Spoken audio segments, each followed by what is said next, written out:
Hello students, today topic is Newton-Raphson method uh, to calculate solution of algebraic equations by numerical method. आपको पता है कि हम इसमें 4 मेथड हैं आपके बुक में दिए हुए हैं. फर्स्ट था आपका बाइसेक्शन मेथड, सेकंड था आपका रेगुलर-फाल्सी मेथड, थर्ड है ये न्यूटन-रैप्सन मेथड और फोर्थ है गॉस एलिमिनेशन मेथड. 2 हम कर चुके हैं, ये थर्ड है. So today's topic is Newton-Raphson method. अगर if f(x) = 0 ये हमारा अलजेब्रिक इक्वेशन दिया हुआ है तो हम वर्किंग रूल पे जाते हैं कि हम कैसे न्यूटन-रैप्सन मेथड से कैलकुलेट करेंगे सॉल्यूशंस, रियल रूट्स. तो if f(x) = 0 तो हम सबसे पहले a और b चूज करेंगे, जो कि हम बाइसेक्शन मेथड में भी करते हैं और रेगुलर-फाल्सी मेथड में भी करते हैं. a और b इस तरीके से होंगे कि f is less than 0 and f b is greater than 0. अब इसमें थोड़ा सा यहाँ पे प्रोसेस अलग है. वहाँ हम a और b को लेते हैं और उसके साथ चलते हैं. यहाँ पे हम a b के साथ नहीं चलेंगे, हम एक अप्रॉक्सीमेट वैल्यू मानेंगे x0. तो एक अप्रॉक्सीमेट रूट जो हम मानेंगे x0, और ये x0 हम या तो a को लेंगे या b को लेंगे. ये किस पे डिपेंड करता है कि इफ़ fa की वैल्यू 0 के पास होगी अगर, तो हम x0 की वैल्यू लेंगे a को, और अगर fb की वैल्यू 0 के पास होगी तो हम x0 की वैल्यू लेंगे b. तो हम सबसे पहले इस मेथड में एक अप्रॉक्सीमेट रूट मानेंगे x0. आपके क्वेश्चन में हो सकता है x0 ऑलरेडी दिया हो, तब तो आपको a और b चूज करने की ज़रूरत नहीं पड़ेगी और डायरेक्ट आप उसको x0 की वैल्यू ले लेंगे. तो जब हमने x0 चूज कर लिया, या तो हम a को मानेंगे या b को मानेंगे. a को तब मानेंगे जब fa की वैल्यू 0 के पास होगी, या b को मानेंगे जो 0 के पास होगी. इन दोनों में fa और fb में जिसकी वैल्यू 0 के नियरेस्ट होगी उसी को हम x0 मानेंगे. उसके बाद हमारा आता है फर्स्ट अप्रॉक्सीमेट वैल्यू. ये अब आता है आपका न्यूटन-रैप्सन मेथड का फॉर्मूला. दिस इज फॉर्मूला है कि x1 जो फर्स्ट अप्रॉक्सीमेट वैल्यू होगी या रूट होगा, that will be x1 and that will be equal to x0 minus f(x0) upon f'(x0). यहाँ f'(x0) क्या है? डैश है मतलब कि fx का यहाँ हम डेरिवेटिव निकालेंगे. ये जो fx दिया हुआ है इसको हम d/dx ऑफ इसका निकालेंगे. उसके बाद जो भी आएगा दैट विल बी f'(x), और f'(x0) निकालने के लिए हम x की जगह क्या पुट कर देंगे? x0.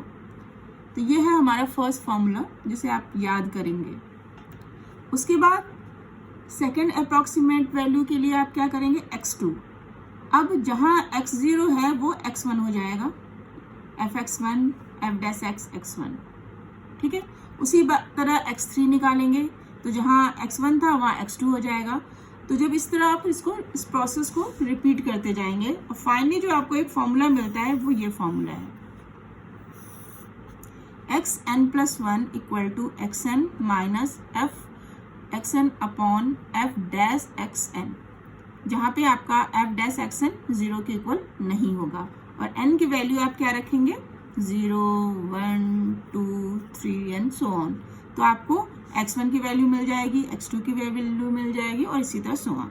तो ये था आपका न्यूटन-रैप्सन मेथड.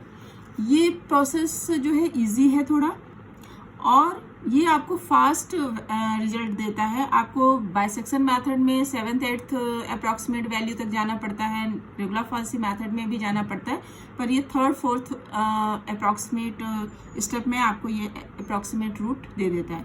दूसरी चीज़ है, आपके सिलेबस में हो सकता है एक तो x0 की वैल्यू दी रहेगी, अगर दी हुई है तो इट्स गुड, और उसके बाद दूसरी चीज़ ये आपसे बोला जाएगा कि आपको ये कितना निकालना है. वंस निकालना है तो आप सिर्फ x1 की वैल्यू निकालेंगे, ट्वाइस करना है तो आप x2 की वैल्यू निकालेंगे, 3 टाइम्स अप्रॉक्सीमेट वैल्यू निकालनी है तो आप x3 की वैल्यू. तो ये चीज़ें आपके क्वेश्चन में इन जनरल दी रहती हैं. उसके बाद है आपके सिलेबस में 2 टाइप और हैं, 2 केसेस और हैं.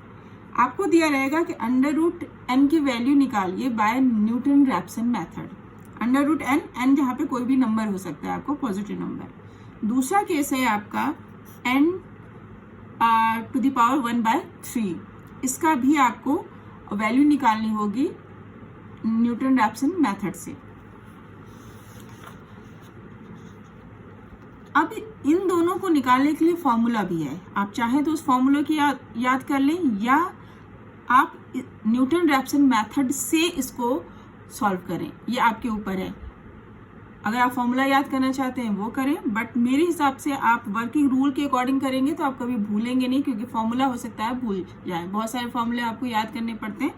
तो मेथड आप कैसे अप्लाई करते हैं, अगर ये चीज़ पूछी जाए तो आप मेथड को कैसे अप्लाई करेंगे ये देख लीजिए। अगर आपको इसका अंडर रूट निकालना है तो आप मान लेंगे कि let x equal to under root n. This implies, आप दोनों तरफ स्क्वायर कर दीजिए तो आपका आ जाएगा x square equal to n. This implies x square minus n equal to 0, और ये जो आपका एक्स स्क्वायर माइनस एन है यही आपका हो जाएगा एफ एक्स, जो कि हम लेके चलते हैं। तो एफ एक्स की वैल्यू मिल गई, उसके बाद आपको जैसे अभी मैंने न्यूटन रैप्सन मेथड बताया उसको उसी तरह से आगे आप कंटिन्यू करेंगे। अब उसी तरह अगर आपको मान लीजिए वैल्यू, दूसरा केस है कि आपको वैल्यू निकालनी है n टू द पावर 1/3, तो आप x को क्या मान लेंगे n टू द पावर 1/3, फिर दोनों तरफ आप क्यूब ले लेंगे तो क्या आ जाएगा x cube equal to n, x cube minus n equal to 0, और ये आपको क्या दे देगा fx। जब आपको fx मिल गया तो जैसे आप मेथड को स्टार्ट करते हैं उस तरह आप इसको करेंगे और इसको सॉल्व करते हैं। अगर आपको फॉर्मूला याद करना है तो there are 2 formulas for each of case. अगर आपको अंडर रूट एन है तो आपको जो अप्रॉक्सीमेट वैल्यू का फॉर्मूला है this is x n plus 1 is equal to 1/2 x n plus n by x n, जहाँ एन की वैल्यू, स्मॉल एन की वैल्यू क्या होगी 0, 1, 2 रखते जाएंगे। जब 0 रखेंगे तो आपको फर्स्ट अप्रॉक्सीमेट वैल्यू या रूट मिल जाएगा, जब n की वैल्यू आप 1 रखेंगे तो सेकंड अप्रॉक्सीमेट वैल्यू मिल जाएगी। तो इस तरह से आप वैल्यू निकाल सकते हैं। यहाँ कैपिटल N क्या है वो आपके क्वेश्चन में दिया रहेगा कि अंडर रूट 29 की वैल्यू निकालिए या जो भी, तो आप ये फॉर्मूला भी याद कर सकते हैं। दूसरा केस है कि n टू द पावर 1/3, अगर ऐसा है तो आपका फॉर्मूला थोड़ा सा चेंज हो जाता है और आपका फॉर्मूला आएगा x n plus 1 is equal to 1/3 2 xn plus n by x square x n square, जहाँ पे फिर से आपका n का क्या वैल्यू होगी 0, 1, 2, 3। तो दिस इज सेकेंड फॉर्मूला। तो अगर आप प्रोसीजर से ना चल के डायरेक्ट फॉर्मूला भी यूज करेंगे तो भी आपका क्वेश्चन सॉल्व हो जाएगा, और प्रोसीजर से मेथड से चलना चाहेंगे तो उससे भी सॉल्व हो जाएगा। तो ये है आपके का न्यूटन रैप्सन मेथड। अब हम एक क्वेश्चन कर लेते हैं ताकि आप समझ जाएं कि आप इसको अप्लाई कैसे करेंगे। तो हमने एक क्वेश्चन लिया है, आपकी एक्सरसाइज का क्वेश्चन है। क्वेश्चन क्या है? क्वेश्चन है कि find an approximate value of the root of the equation x cube plus 3x minus 7 equal to 0।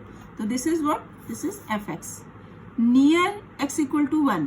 ये नियर एक्स इक्वल टू 1 यानी आपको क्या दिया हुआ है, आपको जो हम अप्रॉक्सीमेट वैल्यू फर्स्ट मानते हैं वो ऑलरेडी आपको दिया हुआ है।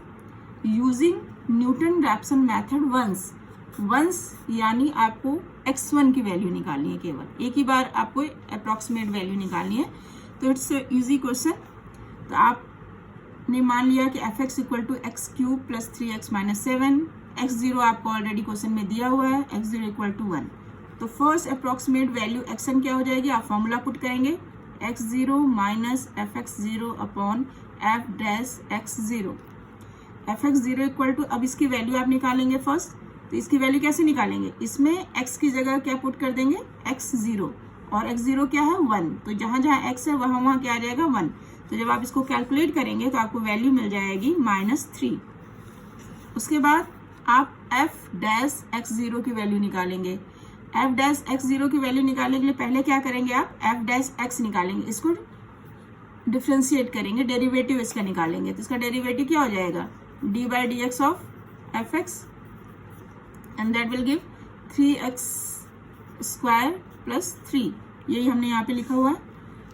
उसके बाद हम x की जगह क्या पुट करेंगे x0, और x0 की वैल्यू क्या है 1। तो 1 पुट करके इसका जब कैलकुलेट किया आपने तो आपको आ गया 6। अब आप इस फॉर्मूले में, ये जो फॉर्मूला है इसमें आप पुट कर देंगे सबकी वैल्यू। तो x0 की वैल्यू है 1, वो आपने पुट कर दिया। fx0 जब आपने कैलकुलेट किया था तो -3 आया, वो पुट कर दिया आपने। और f'(x0) की वैल्यू 6 आई थी, वो आपने पुट कर दिया। ये वैल्यू पुट करके इसको कैलकुलेट किया तो आपका आया 3/2 and that is equal to 1 - 1.5। तो दिस इज योर आंसर। तो इट्स इजी क्वेश्चन। अगर वंस पूछा गया है तो आपने x1 का आंसर दे दिया, अगर ट्वाइस होता तो x2 आप और निकालते, इसी तरह थ्राइस होता तो x3 निकालते। तो this is a quick method. अब मान लीजिए आपसे पूछा गया, आपके क्वेश्चन में दिया हुआ है कि एक हम केस लेते हैं, जो 2 तरह के केसेस हैं न्यूटन-रैप्सन मेथड में आपके सिलेबस में, कि √29 की वैल्यू निकालनी है आपको up to 3 places of decimals. 3 places of decimals यानी पॉइंट के बाद आपका आंसर 3 प्लेसेस तक आना चाहिए। इसमें मैं ये खास बात बता दूं आपको कि इसमें ये नहीं दिया है कि आप कितने तक स्टेप तक आगे जाएंगे। तो आपको तब तक जाना होता है जब तक आपको 2 वैल्यू सेम न मिल जाए। यानी जैसे मान लीजिए आपको x2 की कोई वैल्यू आई 3.456, ये 3 चूंकि दिया हुआ है कि 3 प्लेसेस ऑफ डेसिमल्स, तो आपको यहाँ तक निकालना पड़ेगा। फिर आप x3 निकालेंगे, 3 अगर ये भी सेम आ गया तब आप रुक जाएंगे और आपका आंसर हो जाएगा 10। बट अगर मान लीजिए ये अलग आता है तो फिर आप x4 निकालेंगे, और जब तक 2 वैल्यू की 3 प्लेसेस तक वैल्यू सेम न हो जाए आप इसको प्रोसेस को करते जाते हैं। तो हम स्टार्ट करते हैं कि लेट x इक्वल टू √29। तो x² दोनों तरफ स्क्वायर कर दिया आपने, तो आ गया आपका x² - 29 इक्वल टू 0। तो fx इक्वल टू x² - 29। अब देखिए, अब आप यहाँ पे आपको अप्रॉक्सीमेट रूट नहीं दिया हुआ है, x0 की वैल्यू आपको नहीं दी हुई है, तो आप a और b चूज करेंगे। तो आप 0 से स्टार्ट करते हैं जनरल, हमने डायरेक्ट 5 से कर दिया, क्योंकि आप ये देख सकते हैं कि अगर आप 5 का स्क्वायर करेंगे तभी माइनस आएगा, और जैसे ही आप 6 का स्क्वायर करेंगे तो 36 - 29 आ जाएगा। तो मैंने 5 से स्टार्ट किया है। आप चाहे तो 0 से स्टार्ट करना शुरू करें और तब तक लेते जाएं जब तक आपको एक नेगेटिव और एक पॉजिटिव वैल्यू न मिल जाए। तो हम 5 से करेंगे तो आपका एक नेगेटिव वैल्यू आ गई, जो कि ठीक है, और उसके बाद आपका पॉजिटिव वैल्यू आ गई 7। तो हमारा a क्या हो गया, 5 हो गया, और b क्या हो गया, 6 हो गया। अब x0 हम किसे मानेंगे, 5 को या 6 को? इसके लिए हम ये वैल्यू देखेंगे कि कौन है नियरेस्ट 0 के। तो आप देख रहे हैं -4 आपके 0 के ज़्यादा नियरेस्ट होगा, 7 थोड़ा दूर होगा। तो हमने a को तो हम a क्या मानेंगे, अरे x0 क्या मानेंगे, a।